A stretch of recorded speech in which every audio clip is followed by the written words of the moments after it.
Prophet lives in our hearts. When he's ridiculed, when he's insulted, it hurts. As we humans know, the pain of the heart is far, far, far more hurtful than physical pain. जब तक मुसलमान दुनिया मिलके इसका pressure नहीं डालेगी मगरिब मुबालक के ऊपर, ये मुश्किल रहेगा हमारे लिए कि वो इसके पीछे छुप जाते हैं कि जी आजादी राय.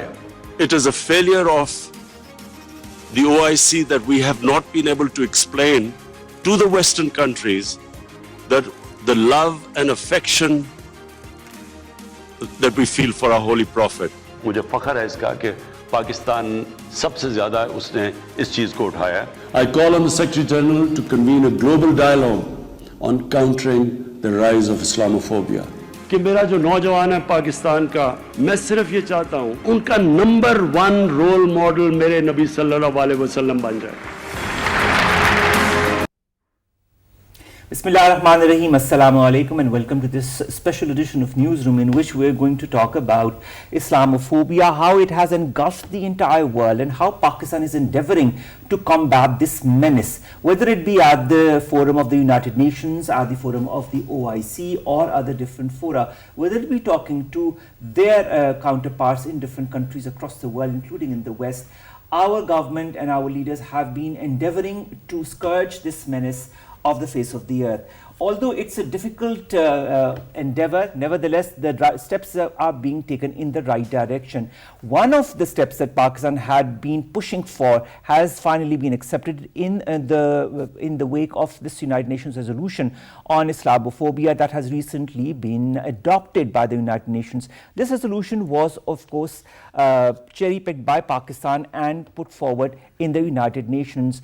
Not only does it show Pakistan's resolve as far as fighting this menace is concerned, but also a global resolve for people to understand what Islam means and how simple and peaceful this religion is. But this religion is only being manipulated by certain elements to taint it and to give it a bad name. Now, e-Tashakur is being observed by the nation today on this adoption of the resolution in the United Nations on Islamophobia.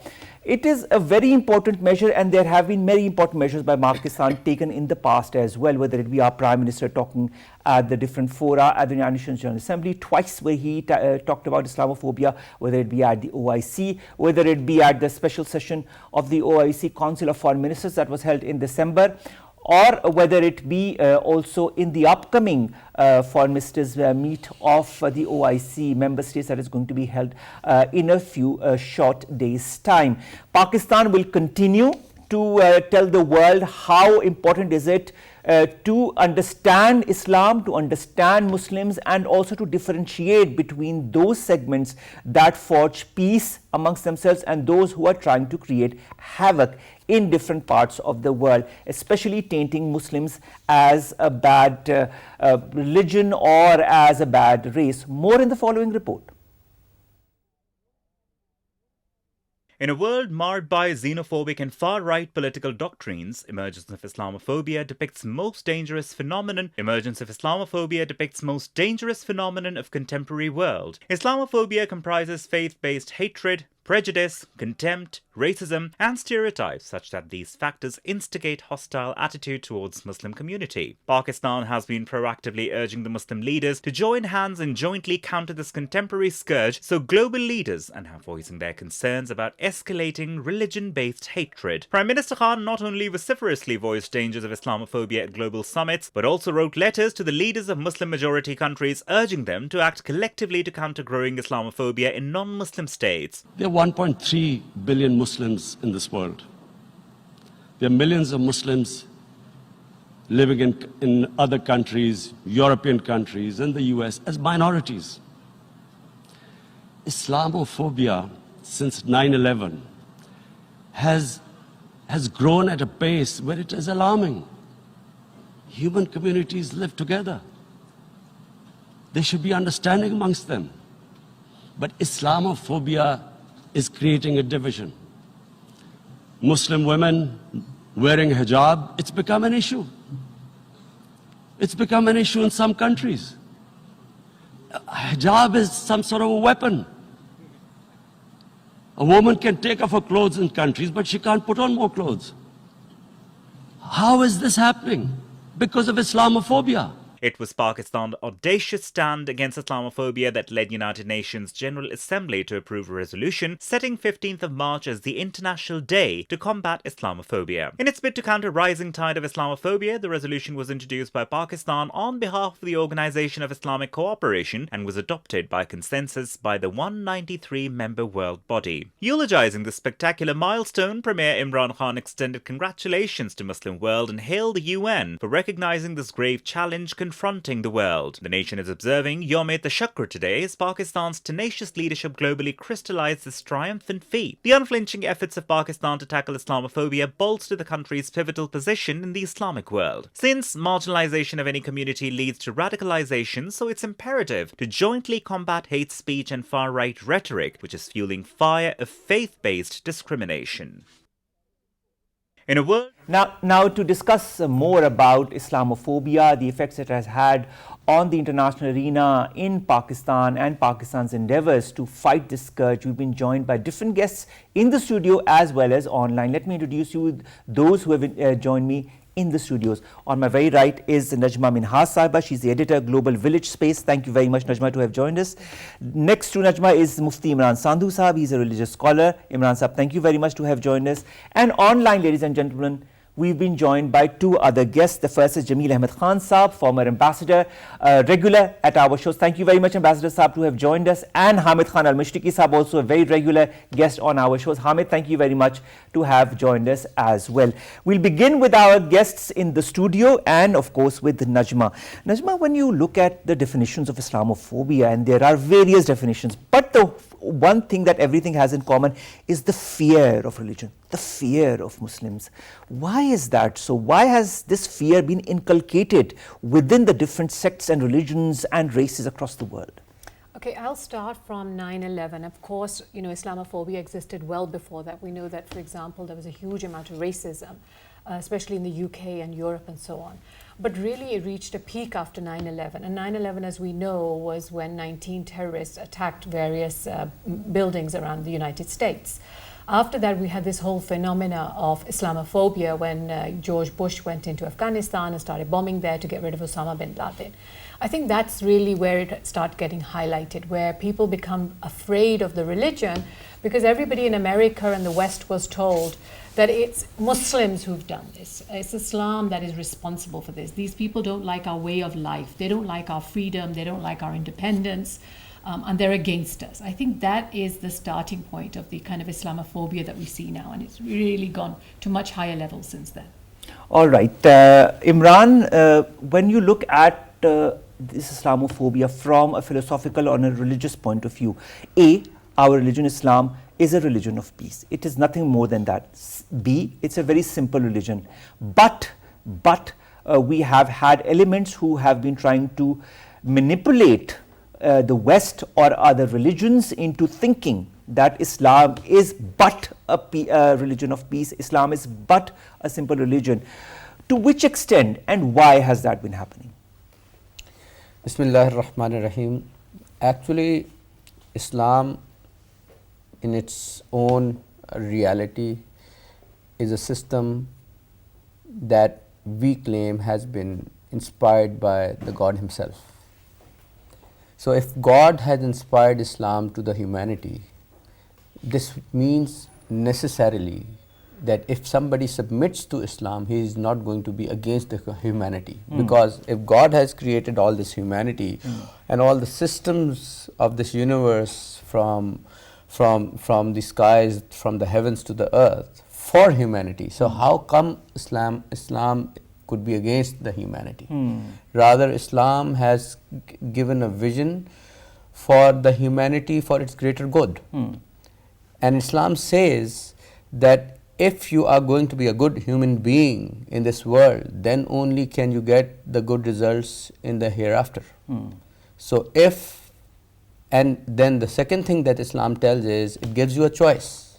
It does not say that Islam has to be imposed as a faith upon humanity. So people who misinterpret Islam would normally say people, even the religious people who have misinterpreted Islam, like Khawarij, there is a history of Khawarij. This was the first terrorist activity by Muslims against the Muslims as well. Of course. The Kharijites, right? And they said that if you'll commit a grave sin, you become a non-Muslim. And since you become a non-Muslim and a murtad, then now you should be hanged or you should be taken to death. So this was the wrong interpretation of Islam. All right. Islam, And there have been so many other misinterpretations of Islam by people who want to distort this religion that is a religion of peace and one of the simplest religions that one comes across. Jamil Khan Saab, when you look at the global perspective of all that has been happening against Muslims, against the Islamic community, whether it be the attack on the mosque in Quebec in 2017, whether it be the attack in Christchurch, on which, of course, this day now is being celebrated, and Pakistan's resolution was based on this as well. This and all that which has been happening in Europe, in the United States of America as well, as far as this discrimination against Muslims is concerned, which and what, in your point of view, is the whole basis of it all? Is it 9/11 or is it even beyond that? Well, 9/11 just became it just jacked up everything. It existed, the discrimination existed earlier, but it was in a very low tone. But 9/11, it jacked up everything, and things started attaining the proportion which was really totally unacceptable. But the downside of that is that the Islamic countries, they could not put across their point, and they could not negate what perception was being built. You know, after the 9/11, there were some surveys, and those surveys were so disturbing, and none of the Muslim countries were able to address those points. For example, one of the surveys, the question was asked, those in West say Western societies do not respect Muslims. And in that survey, the United States was at the top. 52% of the people in the United States, they thought, yes, it's true.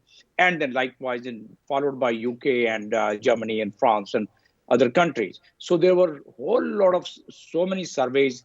And even at that time, it was Pakistan, which through the General Assembly, once the Prime Minister had gone there, they had really projected this point in a very logical fashion and in a very legal, international legal fashion.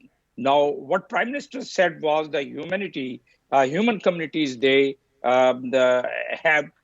like to live together, and that's what is given in the United Nations Charter, and that's what is given in United Nations Universal Declaration. And those clauses are very clear. And moreover, the 15th November 1981 General Assembly resolution, which is 3655 resolution, and that was also on the same basis. And it was very clear that the declaration on the elimination of all forms of intolerance and discrimination based on religion or belief. And there were a whole lot of clauses in it, that the principles of UN Charter, dignity of human being, and also the fundamental freedom, which was or the religion. So all those points were encompassed in 81 and the resolution which I just referred. And even afterward, we were not able, the countries who were loaded with the petrodollars, even those countries did not really try to counter such perceptions which were being built after the 9/11. So that's one aspect. Now Pakistan and the Prime Minister of Pakistan, followed by our permanent representative, we have taken this matter in a very technical, what we call legal diplomacy. We have used as a main vehicle to get this thing accepted. 55 countries, of course, we are very thankful to the co-sponsors. All those countries are Muslim countries. But we are also thankful to the world who were able to pass this resolution presented and sponsored by Pakistan. And this is a demonstration that even in the world, there is a realization. Now, the smaller segment of certain people in those respective countries who have gone totally crazy about the Muslims and the discrimination, the way they are doing discrimination against the Muslims in those respective countries. So that is now being addressed. And in fact, the government of Pakistan today has announced that all our missions would, and not only government of Pakistan, but the United Nations in its resolutions have asked all the organizations, international organizations, countries, and even private sectors that they should create the awareness by holding the events, very significant events on this particular topic. This creation of awareness, Pakistan has been endeavoring for that. We understand that. But how much of that has actually been appreciated by the West? Even this resolution that Pakistan tabled and was accepted by the United Nations, there were certain countries that put on their reservations. And I would like to talk about France, I would like to talk about the European Union, and I'd like to talk about India. Now, when you look at these very states and you look at what happened in Europe, for example, the Minare ban in Switzerland, the veil bans across Europe, the burkini ban in France, if you remember that very well, the mosques bans in various European nations. And of course, let's not even go to India because that's a whole chapter altogether. But what do you feel? Do you feel resolutions such as those passed right now by the United Nations, that Ambassador Jamil Sahab also referred to in 1981, have they had any impact? Will they continue to have some kind of an impact as far as, translating all these words into some kind of tangible action is concerned? Is this question directed to me? All right. This is a question directed to you, sir, and to Hamid Khan al-Mashriki both. And I'd like, if it's possible, for Hamid to begin and then you to continue, sir. Yeah, thank you very much, Omar. I would say that, to be honest, I was about to mention that we are very happy with the resolution that's been passed. And obviously, I would like to congratulate our nation on this great success of Prime Minister Imran Khan and the government of Pakistan. But I would have been much more happier that if our foreign ministry would have arranged this e-Tashakur in the entire Muslim world, because it is a success of entire Muslim world that this Islamophobia is being recognized as one of the biggest issue of current time. Secondly, as you mentioned, it was very sad when the countries like France and especially India not only showed their reservations against it, rather they took the stance against this resolution, and it has exposed the real face of India, and it has shown that what Indian fascist government is doing to their own minorities, especially against Muslims in India. And that's because it would eventually point out the fingers towards India, that what is India is doing with the Muslims. One more thing I would like to mention, that this whole resolution, if we look into it, it is a first step towards actions against Islamophobia. Now there should be a continuity of steps, and I should say a kind of further resolutions or kind of enforcing the United Nations to introduce some kinds of laws against Islamophobia, so that this matter would be tackled permanently. Rather, the people who are affecting with it, they will feel much more safer. As you mentioned in your introduction as well, that especially in the countries where there are non-Muslim countries, and Muslims are feeling very much suppressed because of this thing, whether it was hijab ban, whether it was questioning their beards, whether it was questioning their dresses. So in last 3 years, we have seen one great thing, and it was again led by the Prime Minister Imran Khan, that he has raised all the issues which all the Muslims in non-Muslim majority countries were facing, and Prime Minister, because he has seen himself living in Europe and everywhere, that what kind of problems we were facing there.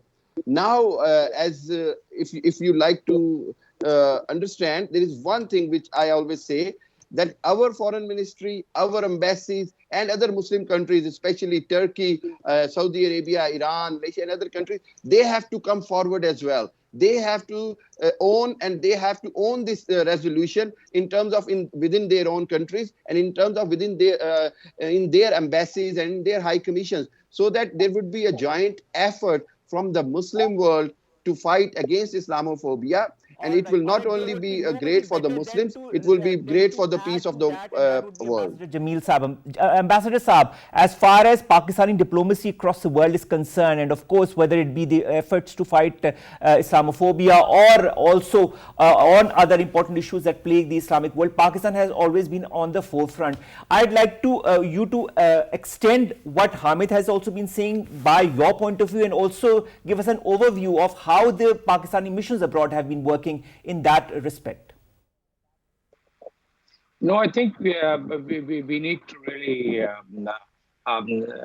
gather our strength to further advance this concept and the resolution which has been passed. In fact, there's a lot of needs. There's so much of need that we need to really spread this point and bring the awareness, and which is part of this resolution, that the awareness has to be created among the international organization and all the stakeholders, including civil society. Now, Pakistan has already given directions yesterday that Pakistan embassies would organize events to shed light on our role in tackling Islamophobia. And it's all other ingredient which has been mentioned, that the speech of discrimination and against the Muslims, also implementation of this resolution by harnessing the strength of our other Muslim countries. So, and also the intolerance and the violence which is being directed towards the Muslim community. So basically what it requires is that the kind of fiasco or the kind of phobia which has been created by certain right-wing people in certain countries, and in those countries, we have to really bring in bottoms of pressure. And those bottoms of pressure can only happen if we understand the ingredients and the clauses of this resolution and the resolution which was passed in 1981 by the United Nations. And so far as its criminalization is concerned, the General Assembly resolutions are not the binding factor, but has such a moral factor that the countries and the nations, they definitely, with that moral pressure, they realign not only the countries and the nations, but also the societies.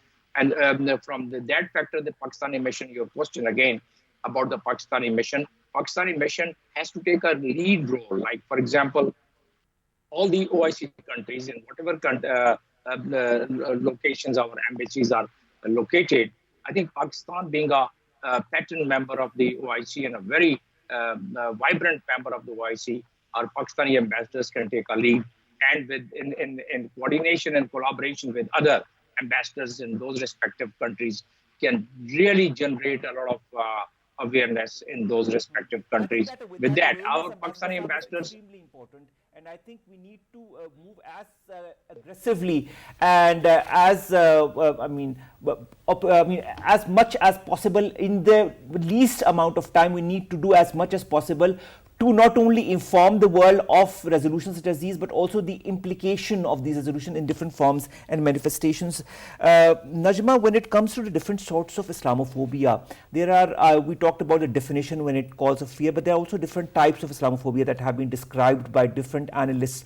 And one that struck me really hard was the structural, the individual, and the dialectic forms of Islamophobia. Let's begin with the structural Islamophobia, which means that when countries and societies presume that Islam is inherently violent, Muslims are incompatible with the broader society, and they embed fear and suspicion of Muslims in national institutions. What does that lead to? Anti-Muslim legislation, unequal legal treatment, bias in the media, anti-Muslim political rhetoric, resisting refugees, and so on and so forth. Can the world understand what Islam stands for? And if there is a form of Islamophobia that is structural, which I have more or less explained in a very small detail, do you feel the necessary work can be done? And if so, who should do it? Okay, so the necessary work obviously is a long-term project, and obviously Muslims are the ones who have to do it.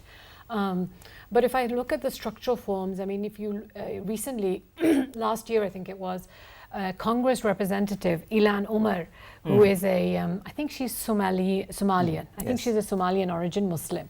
And she wears the headscarf in a very beautiful way. She wears the headscarf.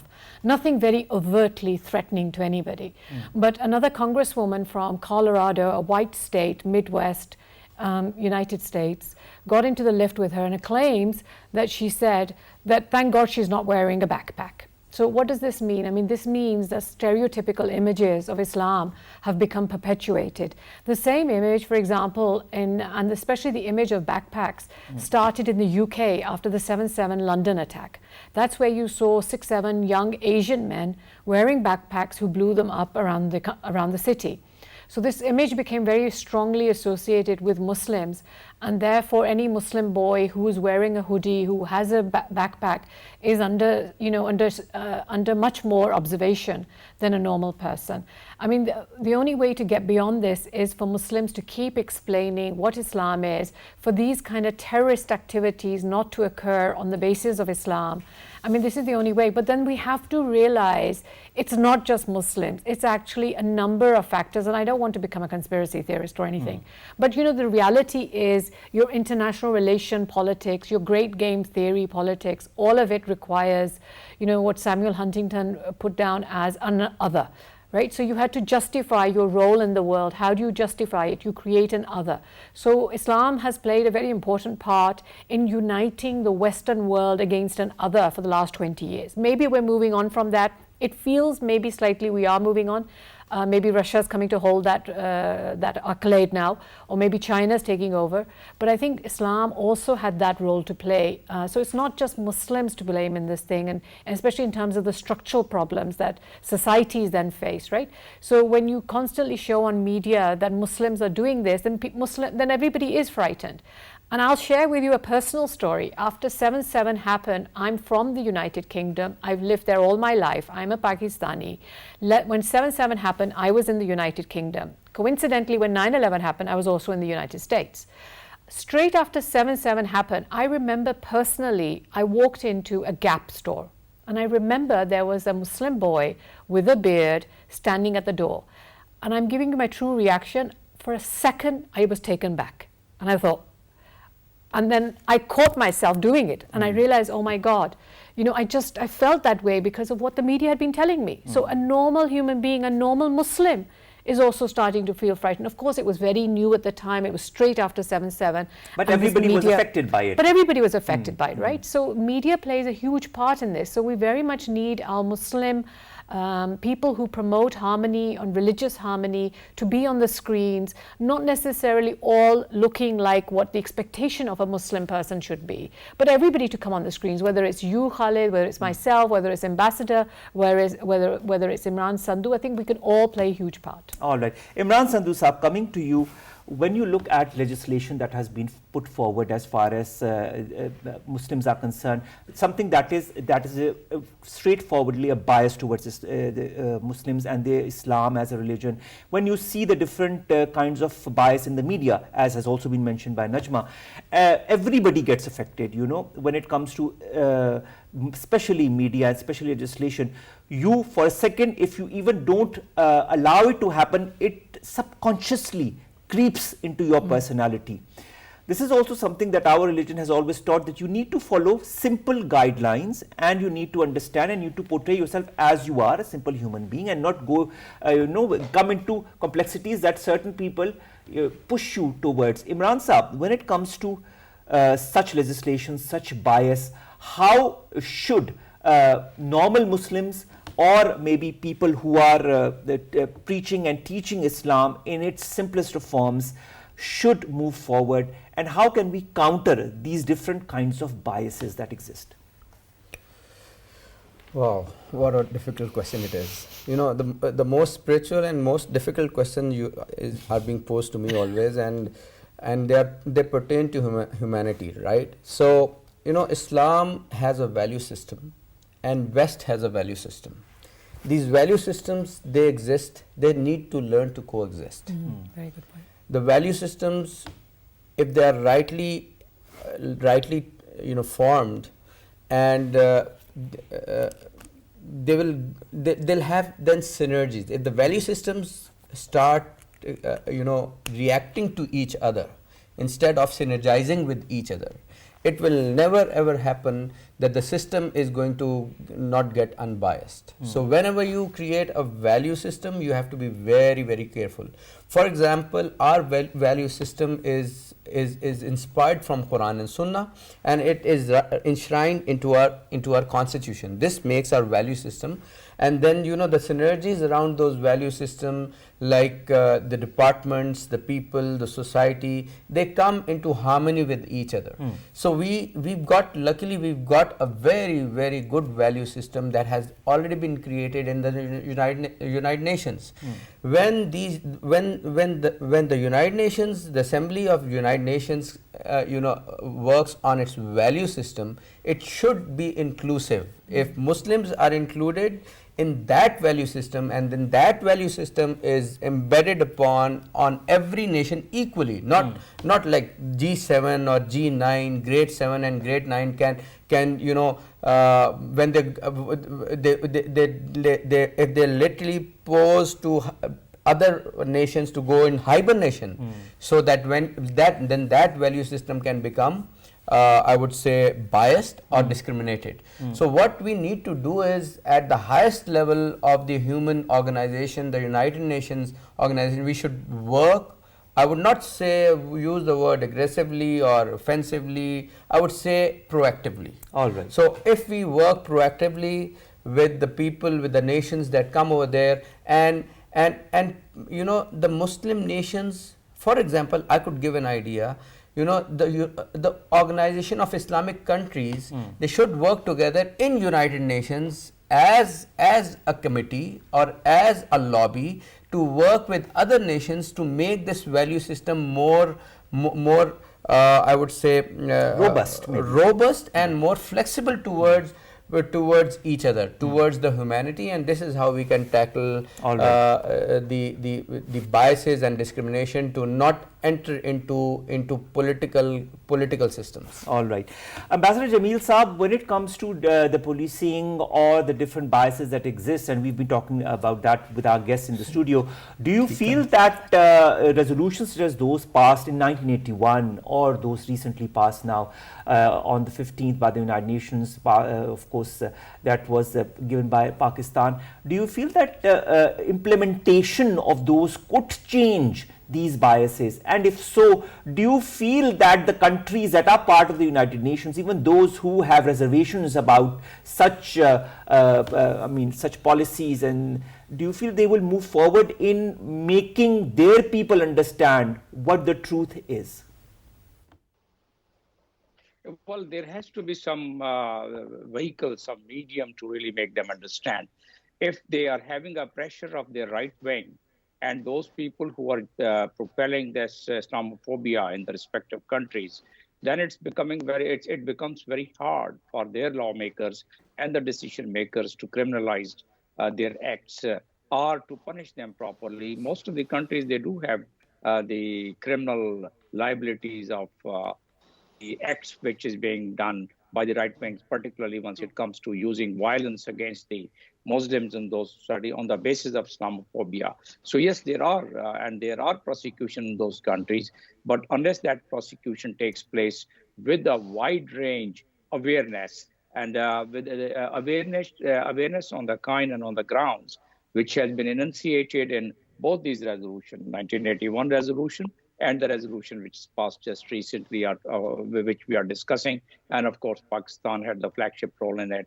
So, and the resolution very clearly says that why this resolution has been passed, that they were convinced that the freedom of religion or the belief should also contribute towards the attainment of the goal of the world peace, which is again enshrined in the universal, in the United Nations Charter.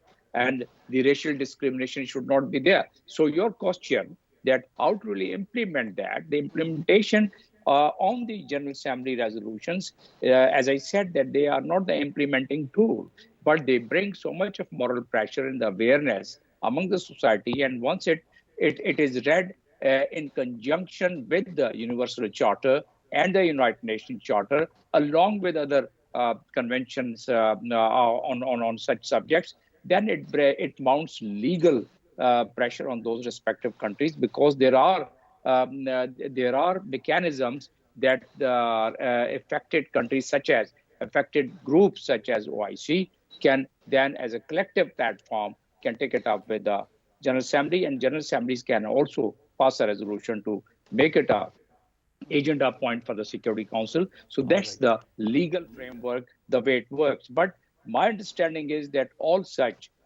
initiatives by the United Nations, and in this case, of course, OIC through Pakistan was able to take this initiative.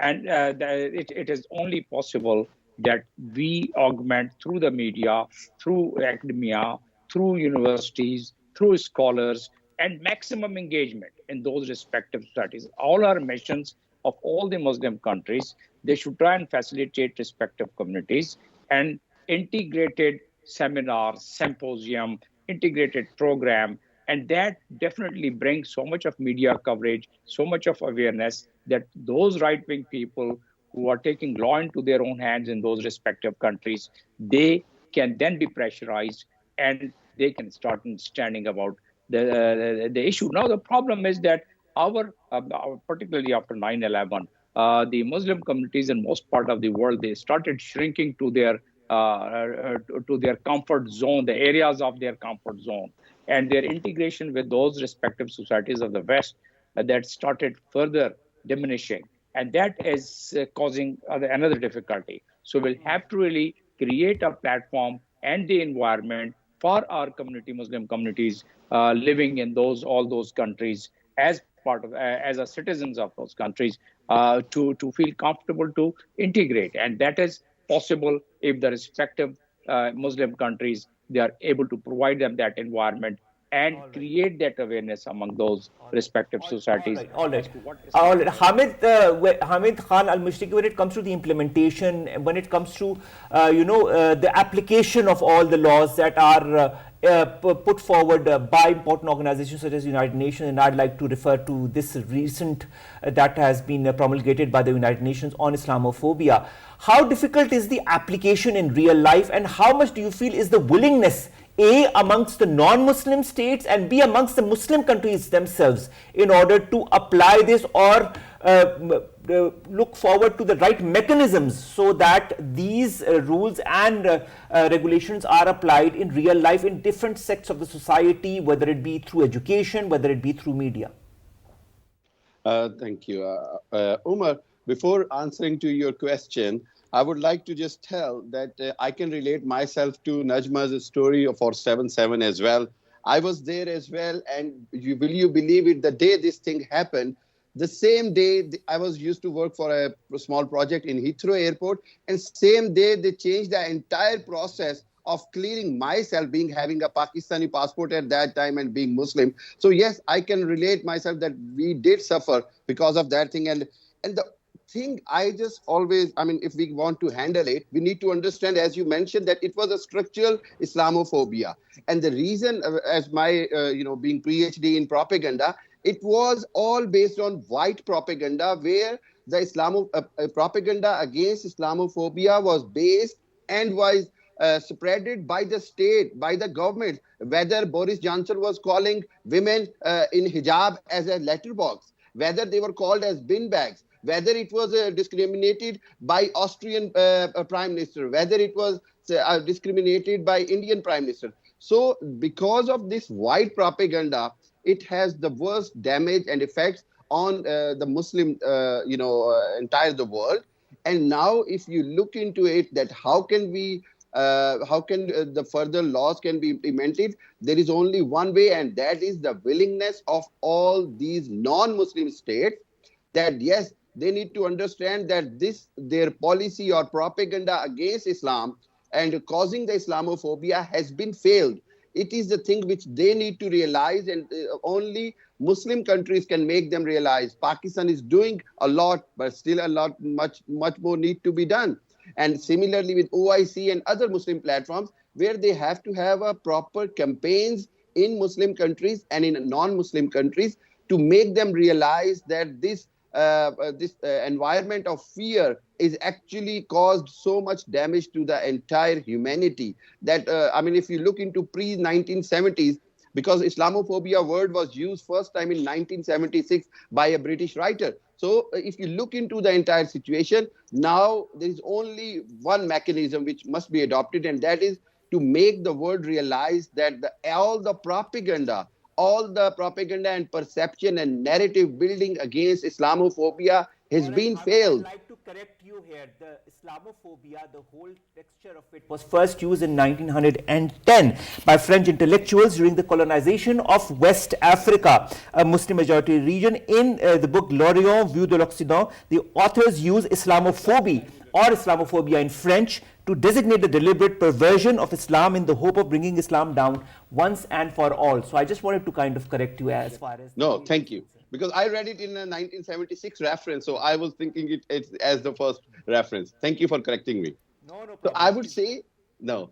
And I would say that this whole narrative which was built after 9/11, we suffered a lot. We have suffered 5-6 wars, whether it was Iraq war, whether it was Afghanistan, Syria, and Pakistan lost 80,000 lives because of based on hatred against Islam. Because Islam was brought to the I should say, justice for no reason. Islam was blamed for something which Islam does not teach. Islam teaches only peace. Islam teaches harmony. Islam says even if you hurt a fly, you will be answerable to Allah and hereafter. So how that Islam can be related to terrorism or any kind of violence? Any kind of violence. There is no space of violence in Islam. And this is the thing with Muslim countries and... Yes, I think we cut off from Hamid, but we'll come back to our studios now. And let's, Najma, when you narrated the incident that happened to you personally in the United Kingdom, and so did Hamid. He said, in fact, both of you more or less got the same thing. And of course, after 9/11, you said at the time you were in the US as well. Society is impacted, and that the impact that the society has because of such events is then translated into legislation and the media that talks about it as well. How can members of society in the West, those who frequent those societies such as you and so many others, including myself, can make that change, can make people understand the realities of Islam as a religion and that of the Muslim community? Okay, so I'll start off once again. I'm sorry, I'll tell you another personal story. Okay. My husband, I, and my daughter at the time, we were in Greece. And we were having this interesting conversation with this American gentleman. And at the end of the conversation, he asked us, "Where are you from?" And we said, "Pakistan." And literally his mouth just fell open. And it was such an interesting sight because we knew exactly every thought that had gone into his mind. I think it was around 2012. Of course, 9/11 had happened then. But so this is the image that people have, right? But the important thing is, how do we counteract it? We counteract it by this way. We as normal human beings were having a normal conversation with this person. And I think the more the interaction that the Muslim countries have with the West, the more you have interaction on a personal level, diplomatic level, on a societal level, the more individuals get to know each other, societies get to know each other, and these fears dissipate. I mean, I think that is the only thing I think that is the whole essence of it, to understand each other, what we call interfaith harmony as well. This interfaith dialogue that we talk so much about is one of the main elements or tools that can dissipate these scourges such as Islamophobia. We're a bit short of time, so we'll have to bid you farewell for this hour. I'd like to thank my guests that were here with me online. I'd like to thank first of all Ambassador Jamil Khan Saab. As always, you were extremely eloquent as far as the different perspectives of Islamophobia were concerned and what needs to be done. So was Hamid Khan Al-Mashriqi as well. Hamid, thank you so very much, and we'll continue to talk to you in our further shows as well. In the studios, I'd like to thank Mufti Imran Sandhu Saab. Although you said I gave you the most difficult questions to answer, nevertheless you did answer them with a lot of elan and a lot of simplicity for our viewers to understand. And finally, Najma, you'll be staying with us for the next hour. So we'll be seeing you after this short break. Ladies and gentlemen, it's time for a short break. In fact, the news will be back right after that to talk more about Islamophobia and this resolution that has been passed at the United Nations. Stay tuned and take care.